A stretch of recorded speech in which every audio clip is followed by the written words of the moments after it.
अभी हमने क्या सीखा, पहला में लिखित भाषा, ठीक है। हमने क्या देखा था अभी तक, लिखित भाषा की परिभाषा। अब हम नंबर 2 सीख रहे हैं, मौखिक भाषा। तो मौखिक भाषा किसे कहते हैं?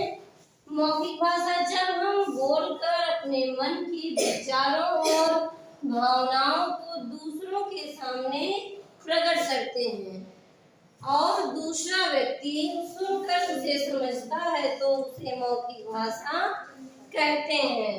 तो मौखिक भाषा क्या है? जब हम कुछ भी जो बोल रहे हैं वो सामने वाले को समझ में आना चाहिए। जिससे हम बातचीत कर रहे हैं ना, जैसे कि हम आप लोगों से बातचीत कर रहे हैं, हमारी बात आपको समझ में आ रही है ना, तो ये क्या है? मौखिक भाषा है। हम बोल कर बता रहे हैं तो क्या है? मौखिक भाषा है। जो कुछ भी हम बोलते हैं और हमारे द्वारा बोली जाने वाली जो भाषा है वो सामने वाले को, जिससे हम बात कर रहे हैं, उसे समझ में आ रही है, वो कौन सी भाषा है? मौखिक भाषा। कौन सी है? मौखिक भाषा। कौन सी है? मौखिक भाषा।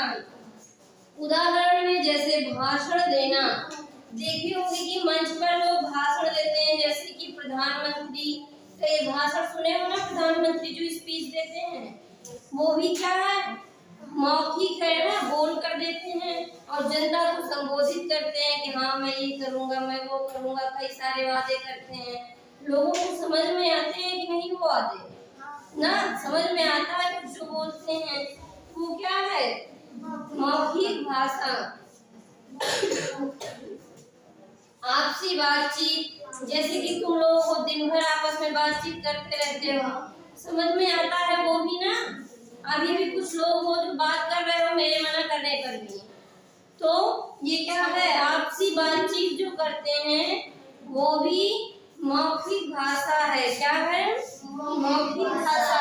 शिक्षक का पढ़ाना, जैसे कि हम पढ़ा रहे हैं, ये क्या होगा? मौखिक भाषा। हमारी बात आपको समझ में आ रही है, ये भी मौखिक भाषा। तो लिखित भाषा और मौखिक भाषा समझ में आ गई ना। अब हम क्या पढ़ेंगे? सांकेतिक भाषा। क्या पढ़ेंगे? सांकेतिक भाषा।